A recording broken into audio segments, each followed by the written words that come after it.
Hello all, welcome to my channel Sanskrit lecturer Haima. అందరు ఎలా ఉన్నారండి? బాగున్నారా? రోజు మంచి మంచి శ్లోకాలు చెప్తున్నాను నేను మీకు కదా, అర్థమవుతున్నాయి కదా అన్నీ. మీకు ఏదైనా స్పెషల్గా స్పెసిఫిక్గా ఈ పోయంకి నాకు మీనింగ్ కావాలి అని మీకు అనిపిస్తే నాకు కామెంట్ చేయండి, లైక్ చేయండి. మీరు లైక్ చేస్తే, కమెంట్ చేస్తే నన్ను నేను రెక్టిఫై చేసుకొని మళ్ళీ మీకోసం బాగా ప్రిపేర్ అయ్యి చెప్పడానికి అవకాశం ఉంటుంది. ఓకేనండి? ఒక ఎంకరేజ్మెంట్గా ఉంటుంది అది. అంటే నేను ఇలా చెప్పుకుంటూ వెళ్ళిపోతే పెద్ద మార్పే ఉండదు. అదే మీరు ఫీడ్బ్యాక్ ఇచ్చారనుకోండి, దానివల్ల నేను ఇంకా మెరుగుగా చెప్పగలుగుతా, బాగా ప్రిపేర్ అయ్యి ఇంకా బాగా చెప్పాలనే ఉద్దేశంతో ఇంకా బాగా చెప్తాను. ఓకేనా అండి? ఇప్పుడు ఒక శ్లోకం చెప్తా చూడండి. యోజనానాం సహస్రంతో శనైర్గచ్చేత్ పిపీలిక అగచ్చన్ వైనతేయోపి పదమేకం నగచ్చతి. మనం ఇంతకు ముందు శ్లోకాలలో కూడా చెప్పుకున్నాం, ఉద్యమం చేయాలి, దేనికైనా ప్రయత్నం అనేది ఇంపార్టెంట్. ప్రయత్నం చేయకుండా కోరికలు నెరవేరాలంటే కోరికలు నెరవేరవు కదా. ఉద్యమేన సిద్ధ్యంతి కార్యాణి, సాధనమున పనులు సమకూరు ధరలోన అన్నారు మన పెద్దలు. కాబట్టి దేనికైనా ప్రయత్నం అనేది ఇంపార్టెంట్. కూర్చున్న చోటే ఉండి అన్నీ నా దగ్గరకు వచ్చేయాలంటే రావు కదండి. మనం ఇవాళ 4 వేళ్ళు నోట్లోకి వెళ్తున్నాయి అంటే ఎంత ప్రయత్నం చేస్తేనో మనకు ఆ రూపాయి వస్తుంది. సో మన 4 వేళ్ళు నోట్లోకి వెళ్తున్నాయి కదా. కాబట్టి ఏదైనా ప్రయత్నం లేకుండా సాధించలేం. అదే ఇక్కడ చెప్తున్నాడండి. ఏంటంటే యోజనానాం సహస్రంతు శనైహి గచ్చేత్ పిపీలిక. పిపీలిక అంటే చీమలండి, యాంట్స్. అవి యోజనానాం సహస్రం, సహస్రం అంటే 1000, శతం అంటే 100. ఇంతకు ముందు కూడా చెప్పాను కదా, సహస్రనామాలు అంటే 1000 నామాలు అని అర్థం.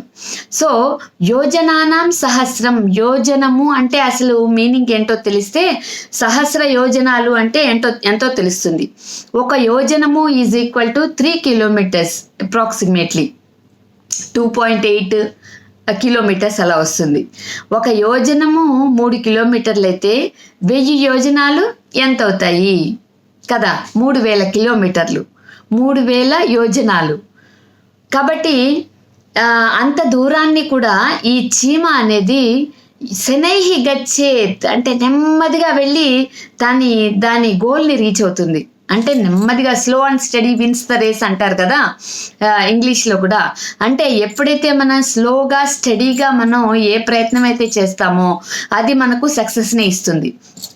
అలాగే ఈ చీమలు కూడా ఏం చేస్తాయంటే వేల కొలది యోజనాల దూరాన్ని కూడా నెమ్మదిగా వరుసగా క్యూ కట్టి వెళ్తాయి. చూడండి, ఎక్కడైనా సరే చీమలు క్యూలోనే వెళ్తాయి, చక్కగా లైన్లో వెళ్తాయి. అలా లైన్లో వెళ్తూ కూడా అవి 1000 యోజనాల దూరాన్ని కూడా దాటేస్తాయి. 100 యోజనాలు. ఎంఎస్ రామారావు గారు మన సుందరకాండలో వాల్మీకి రాసిన రామాయణంలో కూడా హనుమంతుడు 100 యోజనాల విస్తీర్ణం గల దూరాన్ని దాటి సీతాదేవిని వెతకడానికి వెళ్ళాడు, సముద్రాన్ని లంఘించి అని చెప్పుకున్నాం కదా. సో 100 యోజనాలు అంటే 12,000 కిలోమీటర్లు అండి, ఇంకా ఎక్కువే, నియర్లీ 13,000 కిలోమీటర్లు 100 యోజనాలంటే. మరి 1000 యోజనాలంటే 13,000 కిలోమీటర్లు అంటే 1,00,000 పైన. కాబట్టి అంత దూరాన్ని కూడా ఈ చీమలు ప్రయత్నంతో నెమ్మదిగానే వెళ్తాయి.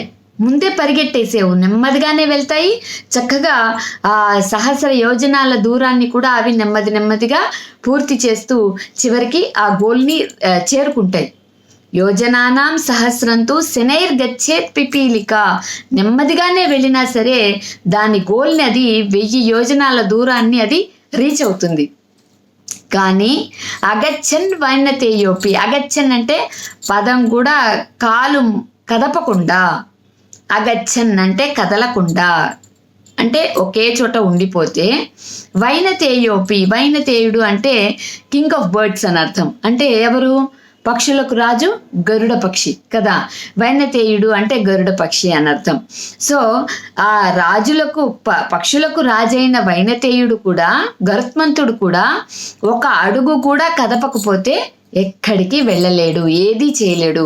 వైనతేయుడు అంటే పక్షులకు రాజు అంటే క్షణాలలో ఎక్కడికైనా ఎగురుకుంటూ వెళ్ళిపోగలడు. అలాంటి పక్షి రాజ్యం కూడా తను ఒక్క అడుగైనా ముందుకు కదలకపోతే ఎలాగైతే తన గోల్స్ని రీచ్ అవ్వలేదో, అలా మానవుడు అనేవాడు ప్రయత్నం చేయకపోతే దేన్ని సాధించలే. ఎవరైనా సరే ప్రయత్నం అనేదే చేయకపోతే ఏ పనులు సాకారం కావు, ఏ కోరికలు నెరవేరవు. కాబట్టి మానవ ప్రయత్నం అనేది మన ఎఫర్ట్స్ అనేవి ముందుగా పెట్టాలి. ఎప్పుడైతే మన ఎఫర్ట్స్ పెడతామో దానికి భగవంతుడు తోడ్పాటును అందిస్తాడు. గాల్లో దీపం పెట్టి దేవుడా నీదే భారం అంటే ఆ పనులు సానుకూలం కావు. మన పురుష ప్రయత్నం అంటూ మనం చేయాలి.